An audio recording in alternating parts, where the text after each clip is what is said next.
Swastiastu,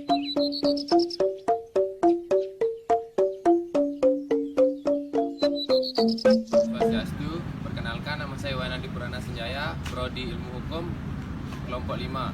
Swastiastu, perkenalkan nama saya Putra Surendra Putra, Prodi Ilmu Hukum, kelompok 5.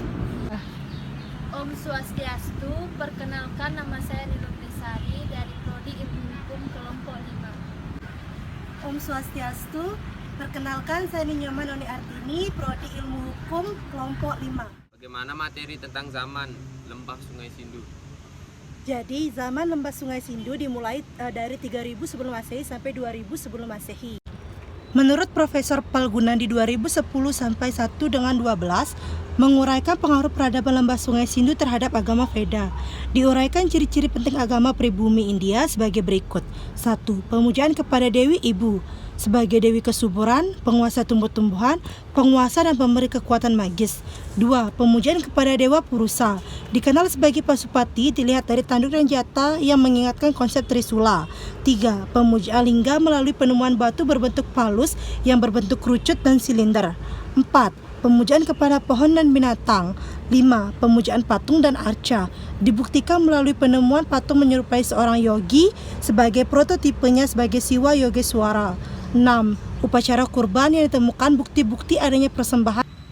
Apa yang kamu tahu tentang zaman Weda?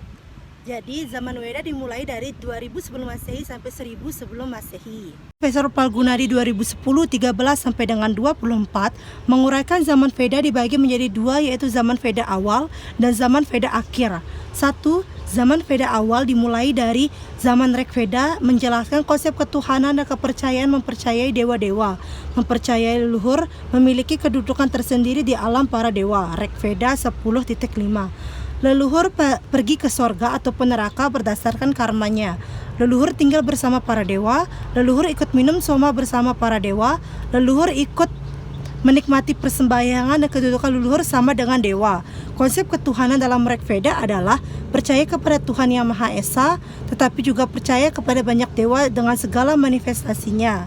Kundra dalam Palgunadi 2010 bagian 17. Ritual dalam Rig Veda sangat jelas tergambar. Ia menggambarkan bahwa penggunaan binatang dalam upacara Rig Veda, juga menjelaskan terkait dua jenis upacara kematian, yaitu dengan jalan dibakar atau Agni Dagda dan dikubur atau Anagni Dagda. Selain itu, Rig Veda juga mengajarkan pelaksanaan ayatnya kepada leluhur. Yang kedua, zaman Veda akhir dimulai dari penggunaan pustaka suci Samaveda, Yajurveda dan Atharva Veda, termasuk juga pustaka-pustaka Brahmana, Aryanyaka, Upanishad. Dari semua pustaka tersebut ditemukan ide mengenai agama, kebudayaan, politik, sosial dan ekonomi masyarakat India pada zaman Veda akhir. Karakteristik zaman Veda Kundra Sarma dalam Palgunadi 2010 bagian 24 menyatakan bahwa A. Percaya adanya banyak dewa tetapi juga percaya kepada Tuhan Yang Maha Esa. B. Percaya pada adanya leluhur. C. Pentingnya pembacaan kitab suci Veda. D. Pentingnya pelaksanaan upacara ayatnya kurban. E. Pentingnya melaksanakan upacara kematian. F. Pentingnya kedudukan pendeta. G. Tidak menyembah patuh, tidak membuat tempat untuk ibadah kuil. H. Agama Veda bersifat optimistik, agama rasa, agama kepuasan hati dan bakti. I. Moksa dan surga hanya dapat dicapai melalui yatnya.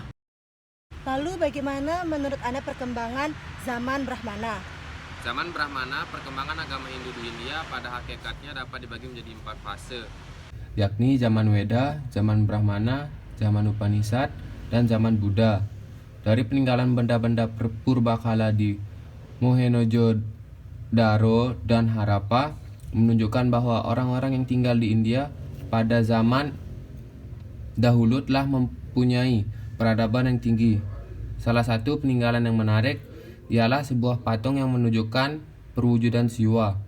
Pada zaman Brahmana, kekuasaan kaum Brahmana amat besar pada kehidupan keagamaan. Kaum Brahmana lah yang mengantarkan persembahan orang kepada dewa pada waktu itu. Zaman Brahmana ini ditandai pula mulai tersusunnya tata cara upacara beragama yang teratur. Kitab Brahmana adalah kitab yang menguraikan tentang saji dan upacaranya. Penyusunan tentang tata cara upacara agama berdasarkan wahyu-wahyu Tuhan yang termuat dalam ayat-ayat Untuk zaman Purana itu seperti apa? Zaman keemasan agama Hindu dan kebudayaan Hindu beserta kebudayaannya ditandai dengan munculnya aliran-aliran kepercayaan Nawa serta mazhab Brahmana Smarta. Antara mazhab Siwa dan Vaisnava saling bertentangan dalam pandangan, filosofi dan aktivitasnya. Sedangkan mazhab Brahmana Smarta mengakomodir kedua atau berada di tengah-tengah kedua mazhab tersebut. Selain itu, ciri khusus lainnya pada zaman Purana adalah munculnya banyak sekte dan kadangkala saling bertentangan golongan. Vaisnava mengambil alih ajaran Buddha, berkembangnya ajaran Tantrayana, kitab-kitab Purana diakui sebagai Pancama Weda, mulai munculnya tempat-tempat pemujaan, mulai melakukan pemujaan dengan patung pertentangan antara kelompok vegetarian dan non-vegetarian. Catur warna semakin kuat dipahami sebagai warisan atau keturunan munculnya kasta pariah di India. Ajaran catur asrama mulai dilaksanakan sejak disiplinnya upacara-upacara besar dilaksanakan. Munculnya perhitungan zaman, perkembangan awatara Wisnu, pemujaan dewa-dewa sebanyak 33 lak. Munculnya hari raya agama Hindu pemujaan Panchayatana, pendeta mendapatkan kedudukan penting, hukum adat disamakan dengan hukum agama. Bagaimana tentang materi zaman reformasi Hindu?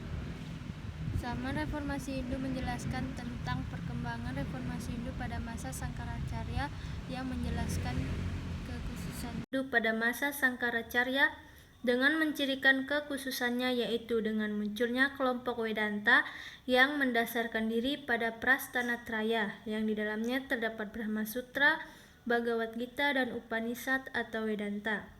Ini merupakan sistem filsafat Vedanta baru karena sebelumnya Vedanta hanya berdasarkan daripada kitab-kitab Upanishad. Munculnya perselisihan antara filsafat, baik antara Mimamsa dengan Vedanta maupun aliran Vedanta itu sendiri, serta munculnya Sampradaya Vaisnava. Apa yang Anda ketahui tentang zaman Bhakti?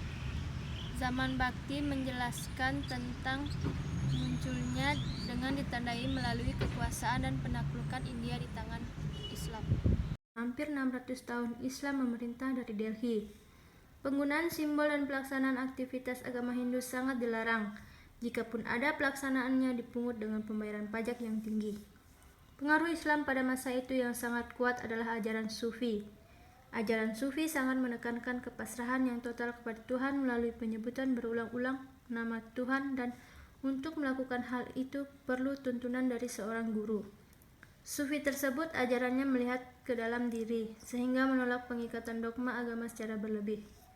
Pengaruh Islam Sufi ini memengaruhi dan mengakibatkan perpecahan di golongan Vaisnava Vedanta menjadi dua.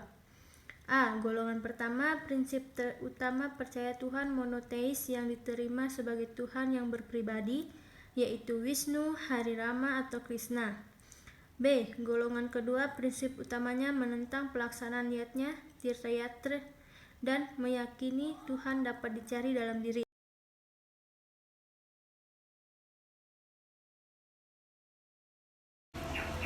Apa yang kamu ketahui tentang gerakan zaman Hindu modern?